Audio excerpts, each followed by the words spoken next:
Hurmatly görüşçüler, ak toxtunu ушундай болгон ступка дейбизби? Ошондо соку бизче айтканда жанчып алышыңыздар керек. 1, 2, 3, 4, 5, 6, 7, 8, 9, 10. 11 danasını. 11 dana saldık. Sokulay başlayışlar.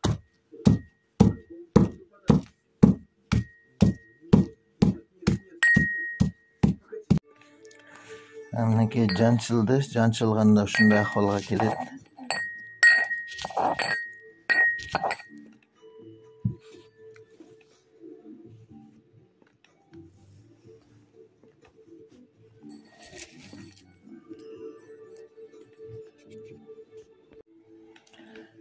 Mına janchıldı. En kızığı mına börek okşaş.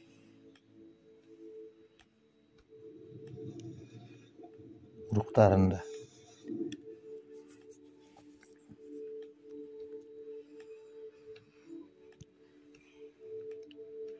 Uruklarının forması Allah'ın kudreti menen börek okşaydı.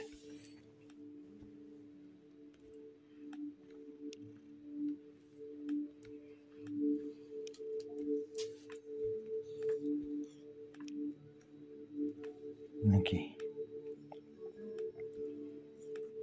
Börektin forması.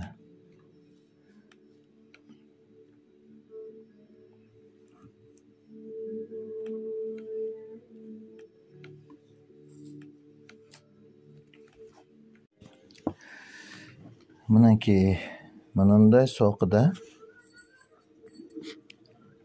ушинтип janchып maydalap alганыңыздардан кийин бүлдүркөндүн тамырын кошосуздар. Бүлдүркөн дегени Кыргыз Республикасынын бардык булуң бурч аймактарында өсөт. Ушундай жалбырактуу мына көн жалбырактан тааныйбыз да. Мынтип чубалып өскөн майда ак гүлдөп мындай капкара болуп пыша турган мөмө ягоды жерде чубалып өсөт. Узундугу 1 метрге чейин жетет. Ушуну тамырын кошосуздар, тамырын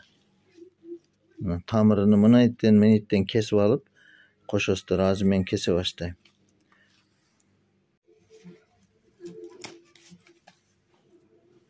Кайчыдабы бычактабы мынтип кесип аласыздар.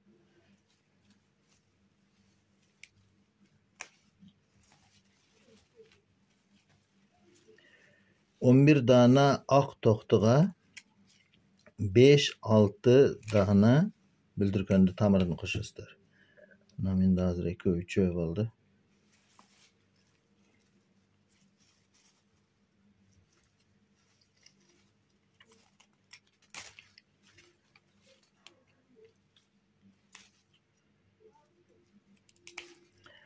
Özögüden biraz koşulsa bolot, bирок özögünün kereги жок. Тамырын кошосуздар.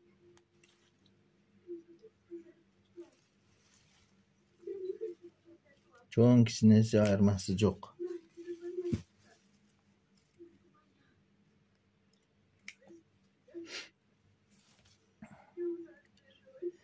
İki, 3, 4, 5, 6. Mınaki 6 oldu. Mınaki janчыдык. Бүлдүркөндү тамырларын kesip alıp abdan çayкап жуудук. Çayкап жуушта maksat laylары, жаман нерселери кетиш үчүн. Менде азыр 6-7 болду, 7 dana. Буга мындай 1 литрлик банкага сууду өлчөп куюп алабыз. Мынакей. Мына ичиге сап койгон, банканы мына ичиге сап койгон. Өлчөп куюп алабыз, 1 литр ашыгыраак болуш керек. Менин оюмча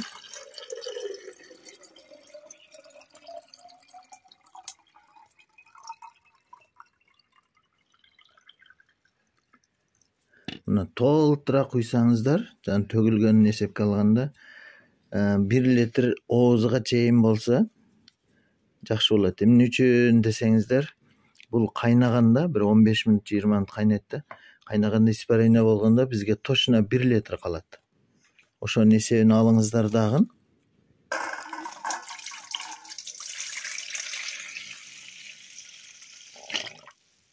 Мынакей. Сууду куйдуңуз, 1 литр толо. 1 литр ашыгыраак дейли. Ага но жанчып даярдап алган ак токтуну кошосуздар. Уругу менен бар жогу кыпыгы эчтекесин калтырбай. Ага 1 2 3 4 5 6 менин эсебимде 7 дана болуптур. Өзү 5-6 болот, бирок 7 дана деле зыян эмес. Эч бир зыяны жок, бул дарылык касиет болуп аткандан кийин. Аралаштырасыз. Бардыгы текши сууда жыланышы үчүн.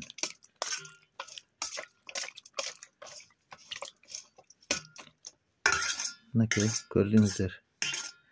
11 дана ак токтуну алдык, 11 дана. Аны жанчыдык. Жанчып эзип майдалап алгандан кийин ага 5-6 дана, менин эсебимде 7 дана болду. Бүлдүркөндү тамырын коштук. Буну эми ошо 1 литр ашыгыраак суу менен сууду куюп идишке, мындай идишке куюп, аралаштырып, ичиге баарын салып алдык. Мына муздагыча турат, кайнак суу куйган жокмун. Эми муну газ плитага, же болбосо жөн электрический плитага, же болбосо очокко, өзүңүздөргө ыңгайлуу болгон, каалаган кайнатуу мүмкүнчүлүгү болгон жерге коесуздар. Газ дагы, плита дагы, очок дагы баары боло берет, печке дагы боло берет. Кайнатууга коесуздар. Койгондон баштап кайнаганга чейин күтүп турасыздар. Бирин экен бырык деп кайнай баштагандан баштап саатты көрүп коесуздар. Газ плитага койгондон баштап эмес, кайнап чыккандан эми кайнашты баштады, уже ысып кайнап атат. Бирин экин кайнашты, бырыктап кайнашты баштаптыр дегенден баштап 15 мүнөт кайнатасыздар. Кайнап чыккандан баштап 15 мүнөт кайнатып, газды өчүрүп, плитаны өчүрүп, муну суутканга коесуздар. Суутканга коюп, суу бүткөндөн кийин жанагы кара чайдай болуп, кызгынтыл, ток сарык түскө кирет. Ошол учурда сүзгүчтөн сүзүп алып, мунундай 1 литрге банкага кайтып куюп коесуздар. Сүзгүчтөн абдан сүзүп аласыздар. Мына калгандары кала берет. Муну таштай бербеңиздер. Дагы бир жолу кайнатсаңыздар болот. Ошо боюнча дагы сууду куюп туруп, дагы бир жолу кайнатсаңыздар болот. Мына ушундай банкага куюп алып туруп, пиялада 3 маал ичесиздер. Момунда пиялада 1 чай куюм. Мына ушундай 1 пиялада толтура эмес, жарым дейлик, 100 грамм 50 грамм болобу.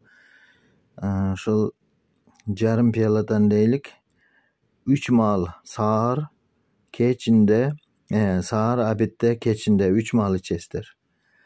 Бул эмнеге дары? Бөйрөк ооруганга, гемодиализ алып аткандарга. Ошол кандай эми гемодиализ дегени сийдик жүрбөй калган, эң негизги главныйсы эркектерде, жашы өткөн улгайган аталарыбызда, чалдарда, аялдарда дагы сийдиги чыкпай калат, сийдик жүрбөй калат. Ошого өтө жакшы мочегонный. Бул сийдикти эле айдап калбастан адамдар организминдеги ошол токсин шлактарды да алып чыгып кетет. Бөйрөктү оорууну сакайтырат. Эми ошол сийдик жакшы жүрүп тургандан кийин организм өтө сонун болуп калат экен. Айрыкча аксакал 70-80деги аталарыбыздын сийдиги тутугуп калат, жана сийдиги чыкпай жүрүп калат. Ошого эң пайдалуу. Мынакей толук көрсөттүм сиздерге. Кудай таала шифа берсин. Оорубай калыңыздар. Төмөнкү номерлерге кайрылсаңыздар, мен сиздерге ак токтуну заказ кылганыңыздарга жараша жөнөтүп беребиз. Ушул ак токту деген нерсе бул дарылык касиети бар. Гия ошол бизден алсаңыздар болот. Төмөнкү номерлерге, WhatsApp номерлерге кайрылыңыздар. 0708 06 36 38. Алла шифа берсин барыңыздарга.